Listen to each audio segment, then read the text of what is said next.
Bonsoir, les 4 ponts situés sur le Concouré sont en rénovation après l'accident de la circulation qui a endommagé une partie. Le délai d'exécution des travaux est d'1 mois.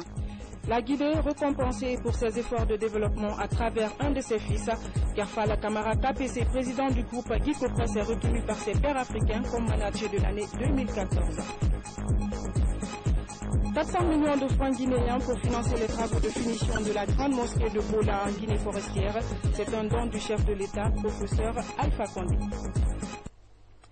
Mesdames et messieurs, bonsoir. Avant de développer ces titres, ce message départ adressé à Sa Majesté Mohamed VI, roi du Maroc. Majesté, j'ai été profondément consterné par la triste nouvelle de l'inondation survenue dans votre pays ayant causé de nombreuses pertes en vies humaines et des dégâts matériels importants. En cette douloureuse circonstance, je voudrais, au nom du peuple et du gouvernement guinéen, ainsi qu'en mon nom propre, adresser à vous personnellement, au peuple marocain et particulièrement aux familles éplorées, mes condoléances les plus attristées. Je prie le Tout-Puissant Allah que la mémoire des disparus repose en paix. Tout en vous réitérant notre compassion, je vous prie d'agréer, Majesté, l'assurance de ma très haute considération, professeur Alpha Condé. Et puis ce communiqué dans le cadre de ces rencontres périodiques avec les médias, son Excellence Monsieur le Président de la République, professeur Alpha Condé, donnera une conférence de presse ce mercredi 26 novembre 2014. Sont conviés à prendre part à cette rencontre prévue à 12 h au Palais Sékou-Touria les responsables des organisations de presse ainsi que les journalistes accrédités au bureau de presse de la présidence de la République. Ils sont priés de se présenter le mercredi 26 novembre 2014 à 10 h à la réception du Palais Sékou-Touria pour les formalités d'enregistrement. Conakry le 25 novembre 2014, le bureau de presse Moussa Sissé. Du côté de l'hémicycle, les travaux de la session budgétaire 2015 se poursuivent. Hier, 3 ministres étaient devant les députés pour défendre leur programme sectoriel. Il s'agit des départements des affaires étrangères, de l'enseignement technique et préuniversitaire. Commentaire François Lama. L'ONCENEFAL est parti des séries de visites et de rencontres diplomatiques au sommet pour justifier les actions que son département a planifiées ou participé en 2014. Le tout en faveur de l'instauration d'un climat propice à une coopération internationale mutuellement avantageuse. Le ministre d'État a promis de poursuivre en 2015 les efforts visant à impulser l'action diplomatique, à rationaliser les effectifs, à moraliser les dépenses et à sécuriser les recettes consulaires. Le budget 2015 du ministère des Affaires étrangères défendu ces chiffres à plus de 336 milliards de francs guinéens contre plus de 311 milliards en 2014. Au ministère de l'enseignement préuniversitaire et de l'alphabétisation, les ambitions sont nombreuses. Le ministre a également dressé le bilan de son département avant d'énumérer 13 actions inscrites au programme en 2015. Dr Ibrahim Kourouma a inscrit son département dans la logique de pérenniser les acquis et de poursuivre les réformes engagées pour un budget sectoriel qui se chiffre à plus de 1163 milliards de francs guinéens contre plus de 842 milliards en 2014. Il sera question, entre autres, de connecter à l'Internet 70 établissements secondaires dans le cadre de l'initiative présidentielle pour la connexion des écoles, la construction de 50 collèges ruraux et la construction de nouvelles salles de classe à travers le pays. Dans le cadre du maintien de la stabilité économique et sociale, le ministre de l'Enseignement technique, de la formation professionnelle et de l'emploi a de son côté défendu la nécessité d'améliorer l'employabilité afin de réduire le chômage dans le pays. Il a par ailleurs insisté sur le renforcement des capacités d'accueil et de gestion du réseau actuel d'enseignement technique et professionnel. La séance plénière a été marquée par la phase questions-réponses afin d'éclairer l'opinion des députés sur les enjeux des différents plans d'action présentés. La Fondation Prosmi de la Première Dame et PSI, Population Service International, harmonisent leurs efforts pour améliorer la santé reproductive et familiale. Les deux structures s'engagent également à entreprendre des séances d'information sur les risques liés au VIH-Sida. Un mémorandum d'entente a été signé entre les deux parties ce matin. Compte rendu en Soumantoumani Kamara. Les efforts du gouvernement et de ses partenaires, le risque de mourir en donnant la vie persiste en Guinée et dans la plupart des pays africains. En septembre 2000, au siège des Nations Unies, les dirigeants politiques du monde ont pris la promesse d'inverser cette tendance d'ici 2015. Cela au compte des objectifs du millénaire pour le développement. Et cette signature d'un mémorandum d'entente entre la Fondation Prosmi et l'ONG PSI en Guinée vient dans ce sens et engage les deux structures à mutualiser leurs efforts pour améliorer la santé maternelle et infantile dans notre pays. Aujourd'hui, c'est la commémoration et la célébration formelle d'un engagement de votre personne et de votre institution aux côtés de nos efforts à accompagner les activités de prévention et de lutte contre les pathologies qui touchent les mères et les enfants de moins de 5 ans en Guinée. Cette décision d'engager la Fondation dans ses activités d'actualité qui sont la lutte contre la maladie à virus d'Ebola, à travers cette campagne, cette caravane, et qui témoigne également de votre engagement personnel dans le cadre de cette campagne mass média qui est déjà lancée. Ce partenariat scellé entre PSI et la Fondation Prosmi commence par la fourniture de 15 000 flacons de solution de chlore sur eau. La Fondation Prosmi entreprend dans les jours à venir une caravane nationale humanitaire en faveur des victimes d'Ebola. La caravane doit aussi véhiculer des messages de sensibilisation pour prévenir l'épidémie. À la création de la Fondation, je me suis engagée à accompagner mon époux, le président de la République, et son gouvernement dans l'amélioration des conditions d'existence et de santé des populations et celles des couches vulnérables, notamment les femmes et les enfants. La femme et l'enfant sont au cœur de nos préoccupations majeures. La promotion de la santé maternelle et infantile est l'essentiel de notre programme. Ce mémorandum qui fait l'objet de signature conduira nos deux structures à adopter une stratégie commune dans le cadre de l'exécution de nos projets et programmes. L'espoir est permis de voir la Guinée déclarée hors Ebola d'ici fin décembre. Et c'est dans cette optique que la Fondation Prosmi de la Première Dame de la République et l'ONG PSI viennent de réaliser un spot audiovisuel de sensibilisation sur l'épidémie Ebola. Et le mémorandum d'entente signé entre les deux structures prend fin en mars 2016. Construits au début des années 60, les 4 ponts situés dans la commune rurale de Tanané sur le Concouré sont actuellement en rénovation. De longues files d'attente de véhicules en provenance de Bofa et de Conakry sont constatées à ce niveau, pénalisant fortement les passagers. De l'avis des techniciens de la société Métal Plus en charge de la réfection de ces ponts, les travaux d'exécution vont durer au moins 1 mois. Moussa Bangoura. Les 4 ponts de Tanéné à 100 km de Conakry dans la préfecture de Dubreka. Depuis une semaine, des files d'attente se forment. Une partie du pont est endommagée après un accident causé par une remorque. Face à cette situation, le ministère des Travaux publics, à travers le Fonds d'entretien routier, a recruté une entreprise locale pour exécuter les travaux d'entretien. Ces ouvriers travaillent nuit et jour.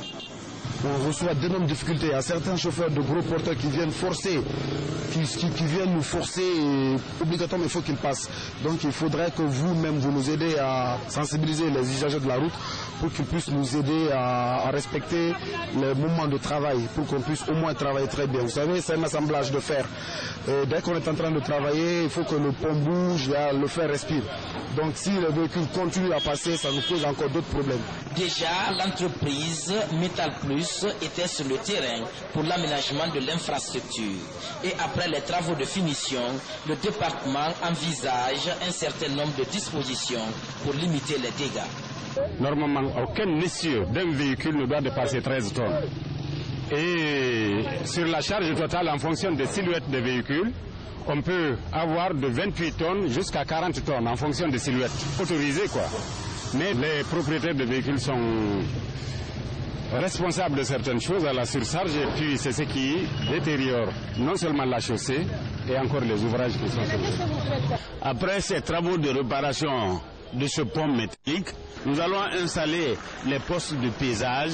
Ça, ce serait à partir de janvier 2015. Les postes vont être installés et tous les gros porteurs seront soumis à ces différents tests-là et qui vont être appliqués. Chaque année, les travaux publics débloquent plus de 9 millions pour l'entretien de ces 4 ponts. Désormais, seules les remorques de 25 tonnes seront autorisées pour le pont avant la réhabilitation des postes de paysage. Et cette bonne nouvelle, une entreprise guinéenne vient de remporter à Dakar le prix de l'entreprise la plus dynamique de l'Afrique de l'Ouest. Le groupe Guicopress de Kerfal Camara KPC, en expansion dans la sous-région, a été distingué samedi dernier parmi une centaine de sociétés. Un succès de notre pays malgré la crise sanitaire. Mangafo Détouré. La Guinéenne de construction est honorée par une distinction internationale. Guicopress est élue en 2014 comme l'entreprise la plus dynamique de l'Afrique de l'Ouest. C'est une décision du Conseil international des managers africains qui vient de se retrouver à Dakar. Ce matin, dans les locaux de l'entreprise à Conakry, le réconfort est exprimé. Cette gratification internationale dans un contexte de stigmatisation de la Guinée et de tous les Guinéens est pour nos Guinéens une source de satisfaction, un motif supplémentaire de joie. Parce que Ebola ne nous empêche pas de travailler. Le choix de Guicopress à travers son patron qui devient manager africain 2014 est le résultat de plusieurs années de travail appliqué sur le terrain. Avec 1000 employés sur les différents chantiers, Guicopress devient l'exemple de la réussite guinéenne et son PDG veut continuer à incarner l'espoir d'une jeunesse. Nous sommes en perpétuel mouvement pour que les choses évoluent. Les choses ne doivent pas rester là où elles sont. Et c'est un défi permanent pour tous les jeunes africains de savoir qu'on est capable, on peut faire comme les autres, voire plus que les autres. On peut étudier chez nous, grandir chez nous, faire son entreprise chez nous et faire tout ce que les autres ont fait chez eux, chez nous. KPC dédie cette récompense aux victimes du virus Ebola, au peuple de Guinée et à son président, professeur Alpha Condé, pour ses efforts dans la lutte pour l'éradication de la maladie, tout en maintenant le cap de développement du pays. Et puis KPC qui a remis cet après-midi même à Conakry à travers sa fondation un chèque de 20 millions de francs guinéens à l'ONG Entraide Universitaire pour le développement en faveur des populations de Macenta pour stopper la propagation du virus Ebola.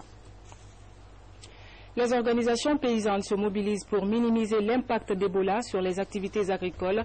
Elles se sont dotées de nouvelles stratégies adaptées à la situation socio-économique du pays.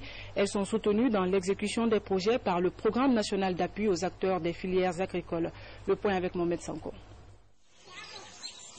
Les activités agricoles du pays ont pris un coup depuis l'apparition de la fièvre hémorragique à virus Ebola en Guinée. Les organisations paysannes couvertes par le Programme national d'appui aux filières agricoles font le point. C'est une session extraordinaire du comité de pilotage qui a pour objectif de faire une évaluation du niveau d'exécution des activités programmées dans le cadre de l'année 2014 et essayer de réajuster le tir. Le budget d'assistance aux paysans sera revu. Les dossiers doivent suivre les procédures pour rassurer les bailleurs de fonds et la coordination du FIDA accorde déjà une circonstance atténuante au projet. On a des objectifs annuels. Bien sûr, il y a une circonstance atténuante, la présence de la maladie à fièvre Ebola, mais malgré cela, il faut se recentrer et par rapport à cela, il faut retrouver des activités réalisables et faisables avant la fin de l'année. Le ministère de l'Agriculture propose un schéma stratégique qui permet d'exécuter tous les projets agricoles du pays. Nous devons veiller, pour tous les projets d'ailleurs, veiller à ce que les projets soient exécutés en harmonie avec les choix stratégiques que nous avons faits et par rapport à la politique de développement agricole. Ces nouvelles orientations devraient permettre aux organisations paysannes du pays de faire face à leur mission, alimenter le marché local en produits locaux. La campagne contre l'occupation anarchique des bordures de mer se poursuit. Le phénomène prend de l'ampleur et entraîne des conséquences sur la variation du niveau de la mer. Le constat avec Mohamed Alpha Baldé. Des espaces verts au bord de la mer, il y en a peu à Conakry. Des dizaines d'immeubles poussent régulièrement le long de la côte. Une situation qui affecte les milieux naturels et la biodiversité au sein de la capitale. Pourtant, la législation guinéenne interdit toute construction en bordure de mer sans l'avis préalable des services en charge de l'environnement. L'élévation du niveau de la mer et l'occupation anarchique, la dynamique des eaux, si l'eau est barrée ici au point A, elle va récupérer la partie qu'elle a perdue au point A vers le point B. Ça, c'est la dynamique des eaux. Le phénomène d'occupation anarchique des bordures de mer est aujourd'hui à la base de la montée des eaux dans plusieurs îles de la périphérie de Conakry. Les conséquences pourraient être plus sérieuses si rien n'est fait. Cette zone de mangrove qui constitue le piégeage sédimentaire pour protéger la presqu'île est presque coupée. Donc les gens découpent ces mangroves et font des activités de remblayage pour construire, et ça devient un problème très épineux. Avec la disparition des espaces naturels à Conakry, notamment la mangrove, les impacts du changement climatique constituent un danger pour l'avenir. Du fait du réchauffement de la planète, le niveau de la mer pourrait monter jusqu'à 1 mètre d'ici 2100. Comment améliorer la santé maternelle et reproductive en Guinée? La question préoccupe les acteurs pharmaceutiques. Une formation vient d'être organisée à l'intention des techniciens de laboratoire venus de Conakry et des capitales régionales. Il s'agit de les initier à l'utilisation du dépistage couplé du VIH et de la syphilis, notamment chez la femme enceinte.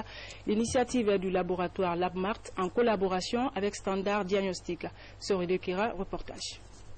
Les infections sexuellement transmissibles, y compris le VIH-Sida, occupent une place de choix parmi les problèmes de santé dans les pays en voie de développement. En Guinée, les acteurs du secteur pharmaceutique multiplient les initiatives pour améliorer la prise en charge de ces maladies. Pilotée par le laboratoire guinéen LabMart, cette formation vise à initier ces techniciens de laboratoire à l'utilisation du test rapide de diagnostic du VIH-Sida et de la syphilis. L'utilisation du double test est une expertise de la firme pharmaceutique internationale Standard Diagnostic.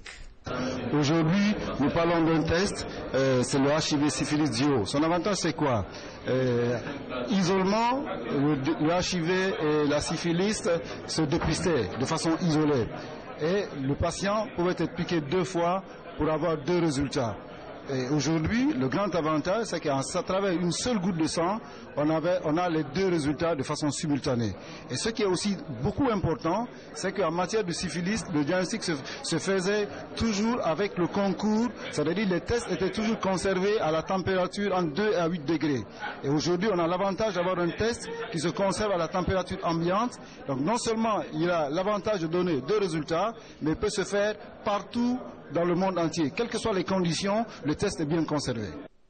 La syphilis est une maladie sexuellement transmissible dont les complications avec le VIH entraînent souvent les ruptures de grossesse chez la femme et les accouchements prématurés. Cette démarche vient ainsi soulager les autorités sanitaires dans leur combat de tous les jours pour l'amélioration de la santé de la mère et du nouveau-né. Nous, en tant qu'acteurs de lutte contre le sida aujourd'hui, on ne peut pas se contenter uniquement du dépistage de VIH et sans tenir compte de ce volet, parce que l'objectif que nous ambitionnons, c'est qu'une femme enceinte puisse mettre au monde un enfant normal, indemne de toute maladie et de toute infirmité. À ce jour, plus de 120 000 personnes vivent avec le VIH-Sida en Guinée. Quant à la syphilis, elle constitue l'une des premières causes de mortalité maternelle et néonatale, selon l'enquête démographique et de santé de 2012. À la fin de la formation, ces techniciens devront s'impliquer davantage pour ramener les tendances à la baisse. Ils devront démultiplier les techniques de ce double test au niveau de leurs localités respectives. Dossier Ebola, la CEDEAO réaffirme son engagement à accompagner la Guinée. Cette institution, à travers l'Organisation ouest-africaine de la santé, a offert des kits sanitaires à la coordination nationale de lutte contre Ebola. Younous Atawel Kamara a assisté à la cérémonie de remise. C'est la deuxième fois consécutive que la CEDEAO, à travers l'Organisation ouest-africaine de la santé, appuie la Guinée dans sa lutte contre la fièvre hémorragique à virus Ebola. Cette quantité de médicaments et de vivres offerte par OAS à la Coordination nationale de lutte contre Ebola répond aux besoins exprimés par le gouvernement dans le but d'éradiquer systématiquement cette maladie qui sévit dans le pays. Le président de la commission m'a chargé de venir transmettre ces messages de solidarité auprès du gouvernement. La CEDEAO a contribué pour 2,4 millions de dollars.